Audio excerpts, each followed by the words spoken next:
ध्यान से देखो, गुरुत्वाकर्षण बल और कूलम्ब का बल,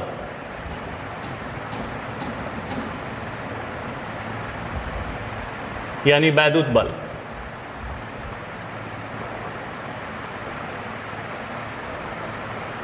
इन दो बलों को भी ध्यान से देखो। इस वाले बल, ये ग्रेविटेशन m के लिए चल दो, ये इलेक्ट्रिसिटी FE कहो, F m के लिए था, F E संकेत के तौर पर ऐसे सूचित कर लो।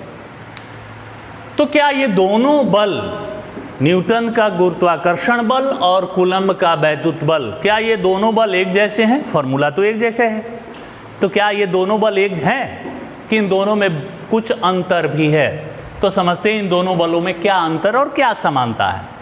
पहली बात, न्यूटन का गुरुत्वाकर्षण, गुरुत्व आकर्षण, यह केवल आकर्षण का बल होता है,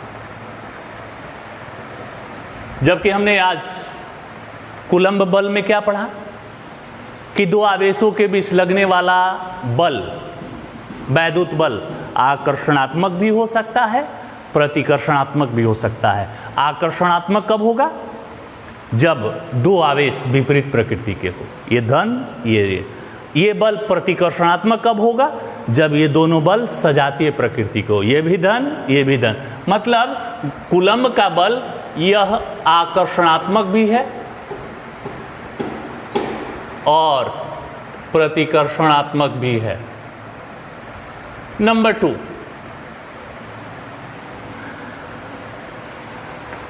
इस बल में गुरुत्वाकर्षण नियम, ये जो कैपिटल G होता है ना, इसको कहा गया सार्वत्रिक नियतांक।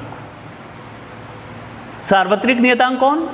जो हर जगह हर परिस्थिति में नियत रहे, जिसका मान बदले नहीं। जबकि कूलम्ब नियम में हमने पढ़ा था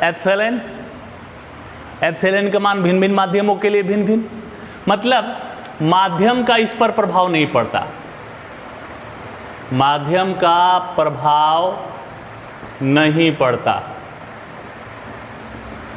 और ये माध्यम बदल जाने पर बदल जाती है, माध्यम बदल जाने पर यह बदल जाती है। तीसरा,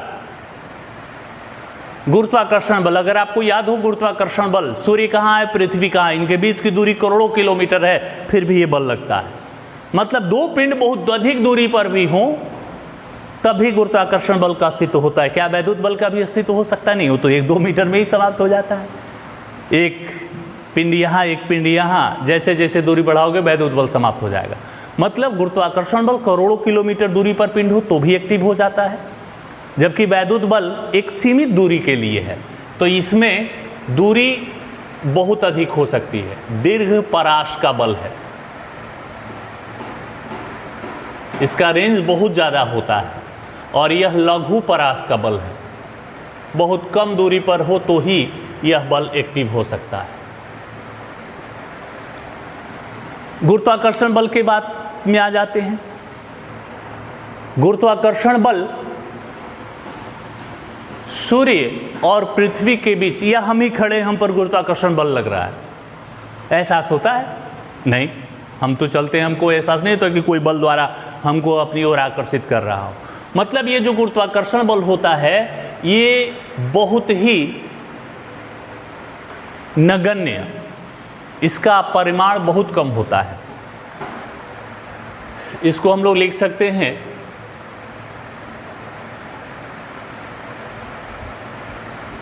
बहुत ही कम परिमाण का बल, जबकि प्रायोगिक तौर पर पाया गया कि यह गुरुत्वाकर्षण बल की तुलना में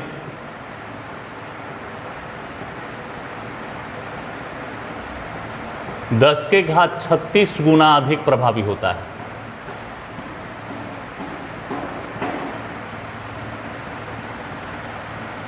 ये इसको कहिए दुर्बल बल है।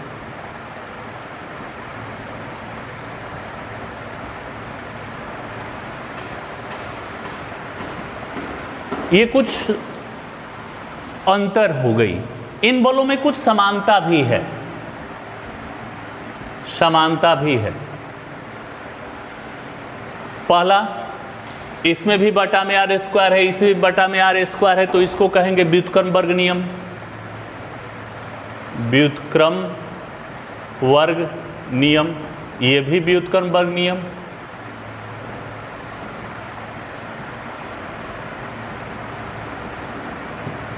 ये दोनों नियम, ये दोनों बल व्युत्क्रम वर्ग नियम का पालन करते हैं, गुरुत्वाकर्षण बल भी और कूलम्ब बल भी।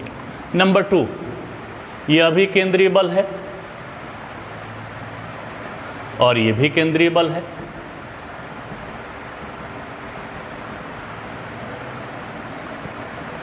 तीसरा, यह भी संरक्षी बल है,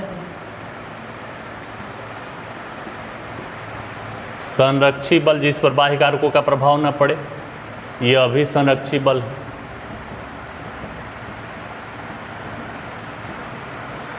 नंबर 4, यह न्यूटन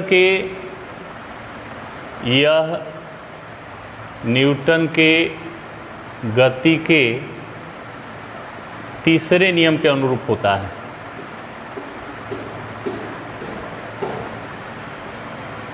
और यह भी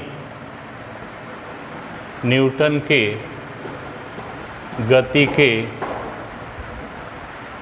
तीसरे नियम के अनुरूप होता है।